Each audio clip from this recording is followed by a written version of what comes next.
Voici la lecture de la Bible.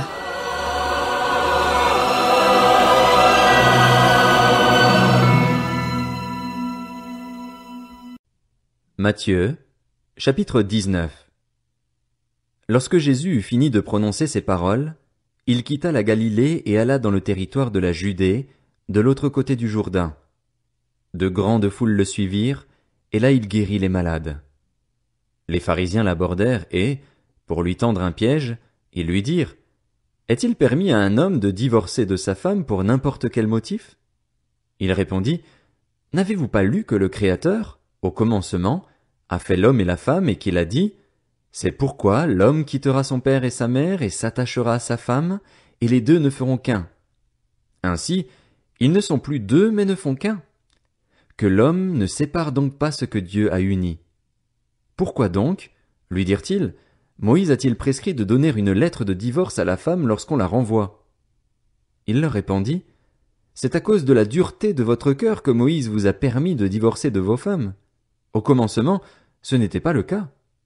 Mais je vous le dis, celui qui renvoie sa femme, sauf pour cause d'infidélité, et qui en épouse une autre commet un adultère. Et celui qui épouse une femme divorcée commet un adultère. Ses disciples lui dirent: Si telle est la condition de l'homme vis-à-vis de la femme, il vaut mieux ne pas se marier. Il leur répondit: Tous ne comprennent pas cette parole, mais seulement ceux à qui cela est donné. En effet, il y a des eunuques qui le sont dès le ventre de leur mère, d'autres le sont devenus par les hommes, et il y en a qui se sont fait eux-mêmes eunuques à cause du royaume des cieux. Que celui qui peut comprendre comprenne. Alors des gens lui amenèrent des petits enfants afin qu'il pose les mains sur eux et prie pour eux. Mais les disciples leur firent des reproches. Jésus dit: Laissez les petits enfants, ne les empêchez pas de venir à moi, car le royaume des cieux est pour ceux qui leur ressemblent. Il posa les mains sur eux et partit de là. Un homme s'approcha et dit à Jésus: Bon maître, que dois-je faire de bon pour avoir la vie éternelle? Il lui répondit: Pourquoi m'appelles-tu bon? Personne n'est bon, si ce n'est Dieu seul. Si tu veux entrer dans la vie, respecte les commandements. Lesquels? Lui dit-il. Et Jésus répondit: Tu ne commettras pas de meurtre. Tu ne commettras pas d'adultère. Tu ne commettras pas de vol. Tu ne porteras pas de faux témoignages. Honore ton père et ta mère, et tu aimeras ton prochain comme toi-même. Le jeune homme lui dit: J'ai respecté tous ces commandements dès ma jeunesse. Que me manque-t-il encore? Jésus lui dit: Si tu veux être parfait, va vendre ce que tu possèdes, donne-le aux pauvres et tu auras un trésor dans le ciel. Puis viens et suis-moi. Lorsqu'il entendit cette parole, le jeune homme s'en alla tout triste, car il avait de grands biens. Jésus dit à ses disciples: Je vous le dis en vérité, il est difficile à un riche d'entrer dans le royaume des cieux. Je vous le dis encore, il est plus facile à un chameau de passer par un trou d'aiguille qu'à un riche d'entrer dans le royaume de Dieu. Quand les disciples entendirent cela, ils furent très étonnés et dirent: Qui peut donc être sauvé? Jésus les regarda et leur dit: Aux hommes cela est impossible, mais à Dieu tout est possible. Pierre prit alors la parole et dit: Voici, nous avons tout quitté et nous t'avons suivi. Que se passera-t-il pour nous? Jésus leur répondit: Je vous le dis en vérité, quand le Fils de l'homme, au renouvellement de toutes choses, sera assis sur son trône de gloire, vous qui m'avez suivi, vous serez de même assis sur 12 trônes et vous jugerez les 12 tribus d'Israël. Et toute personne qui aura quitté à cause de moi ses maisons ou ses frères, ses sœurs, son père, sa mère, sa femme, ses enfants ou ses terres, recevra le centuple et héritera de la vie éternelle. Bien des premiers seront les derniers et bien des derniers seront les premiers.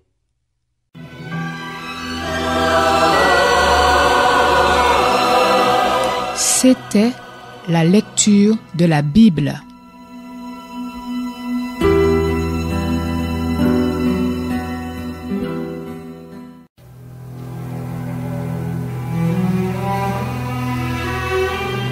Voici la lecture de la Bible.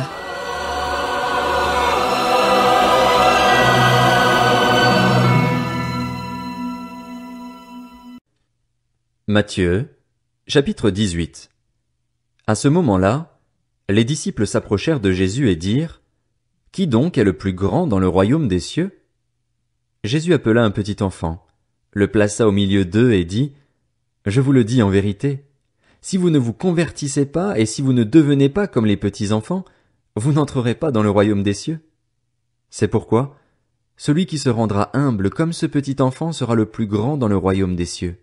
Et celui qui accueille en mon nom un petit enfant comme celui-ci m'accueille moi-même. Mais si quelqu'un fait trébucher un seul de ces petits qui croient en moi, il vaudrait mieux pour lui qu'on suspende à son cou une meule de moulin et qu'on le jette au fond de la mer. Malheur au monde à cause des pièges. Les pièges sont inévitables, mais malheur à l'homme qui en est responsable. Si ta main ou ton pied te pousse à mal agir, coupe-les et jette-les loin de toi. Mieux vaut pour toi entrer dans la vie boiteux ou manchot que d'avoir 2 pieds ou 2 mains et d'être jeté dans le feu éternel. Et si ton œil te pousse à mal agir, arrache-le et jette-le loin de toi. Mieux vaut pour toi entrer dans la vie avec un seul œil que d'avoir 2 yeux et d'être jeté dans l'enfer de feu. Faites bien attention de ne pas mépriser un seul de ces petits, car je vous dis que leurs anges dans le ciel sont continuellement en présence de mon Père céleste. En effet, le Fils de l'homme est venu sauver ce qui était perdu. Qu'en pensez-vous? Si un homme a 100 brebis et que l'une d'elles se perde, ne laisse-t-il pas les 99 autres sur les montagnes pour aller chercher celle qui s'est perdue? Et s'il la trouve, je vous le dis en vérité, il en a plus de joie que des 99 qui ne sont pas perdus. De même, ce n'est pas la volonté de votre Père céleste qu'il se perde un seul de ses petits. Si ton frère a péché contre toi, va et reprends-le seul à seul. S'il t'écoute, tu as gagné ton frère. Mais s'il ne t'écoute pas, prends avec toi 1 ou 2 personnes, afin que toute l'affaire se règle sur la déclaration de 2 ou de 3 témoins. S'il refuse de les écouter, dis-le à l'Église. Et s'il refuse aussi d'écouter l'Église, qu'il soit à tes yeux comme le membre d'un autre peuple et le collecteur d'impôts. Je vous le dis en vérité, tout ce que vous lierez sur la terre aura été lié au ciel, et tout ce que vous délierez sur la terre aura été délié au ciel. Je vous dis encore que si 2 d'entre vous s'accordent sur la terre pour demander quoi que ce soit, cela leur sera accordé par mon Père céleste. En effet, là où 2 ou 3 sont rassemblés en mon nom, je suis au milieu d'eux. Alors Pierre s'approcha de Jésus et lui dit, « Seigneur, combien de fois pardonnerai-je à mon frère lorsqu'il péchera contre moi? Est-ce que ce sera jusqu'à 7 fois? » Jésus lui dit, « Je ne te dis pas jusqu'à 7 fois, mais jusqu'à 70 fois 7 fois. C'est pourquoi le royaume des cieux ressemble à un roi qui voulut régler ses comptes avec ses serviteurs. Quand il se mit à l'œuvre, on lui en amena un qui devait 10 000 sacs d'argent. Comme il n'avait pas de quoi payer, son maître ordonna de le vendre, lui, sa femme, ses enfants et tout ce qu'il avait, afin d'être remboursé de cette dette. Le serviteur se jeta par terre et se prosterna devant lui en disant, « Seigneur, prends patience envers moi et je te payerai tout. » Rempli de compassion, le maître de ce serviteur le laissa partir et lui remit la dette. Une fois sorti, ce serviteur rencontra un de ses compagnons qui lui devait 100 pièces d'argent. Il l'attrapa à la gorge et se mit à l'étrangler en disant, « Paye ce que tu me dois. » Son compagnon tomba à ses pieds en le suppliant. « Prends patience envers moi et je te payerai. » Mais l'autre ne voulut pas et alla le faire jeter en prison jusqu'à ce qu'il ait payé ce qu'il devait. À la vue de ce qui était arrivé, ses compagnons furent profondément attristés, et ils allèrent raconter à leur maître tout ce qui s'était passé. Alors le maître fit appeler ce serviteur et lui dit, « Méchant serviteur, je t'avais remis en entier ta dette parce que tu m'en avais supplié. Ne devais-tu pas, toi aussi, avoir pitié de ton compagnon comme j'ai eu pitié de toi? » Et son maître, irrité, le livra au bourreau jusqu'à ce qu'il ait payé tout ce qu'il devait. C'est ainsi que mon Père céleste vous traitera, si chacun de vous ne pardonne pas à son frère de tout son cœur.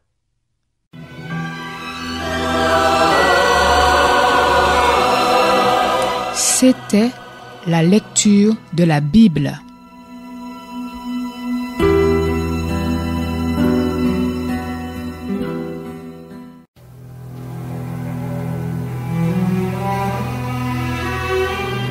Voici la lecture de la Bible.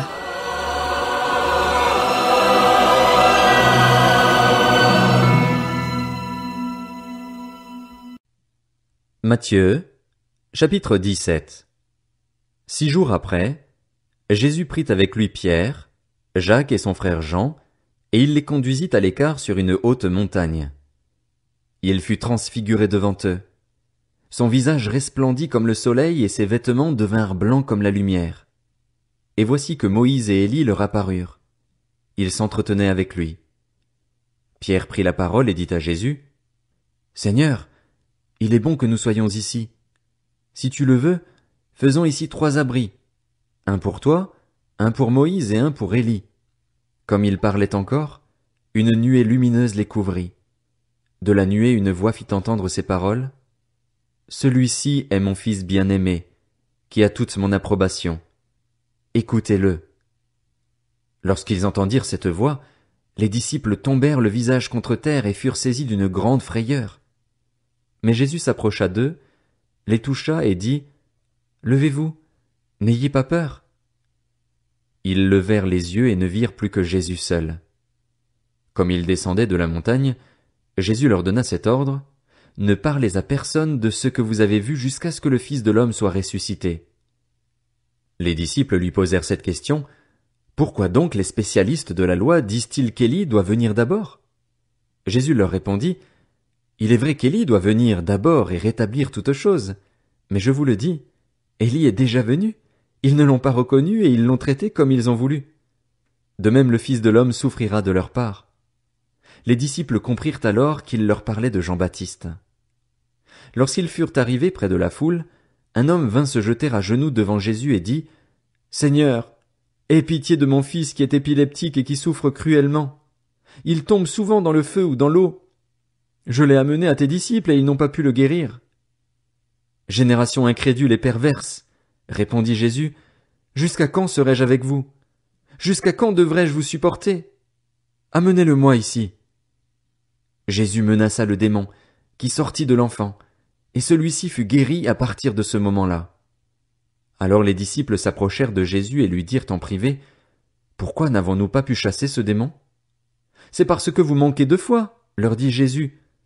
Je vous le dis en vérité, si vous aviez de la foi comme un grain de moutarde, vous diriez à cette montagne, « Déplace-toi d'ici jusque-là », et elle se déplacerait.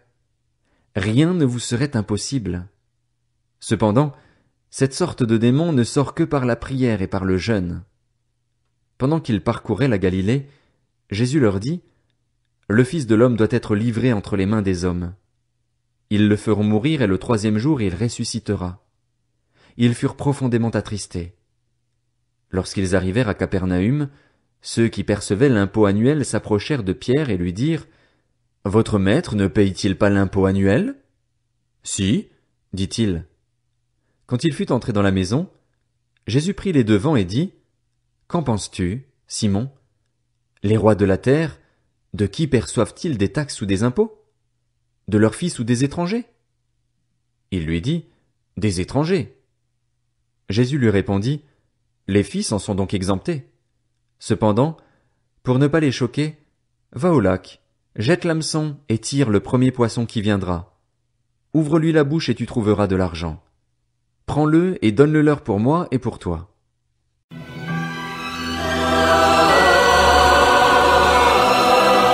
C'était la lecture de la Bible.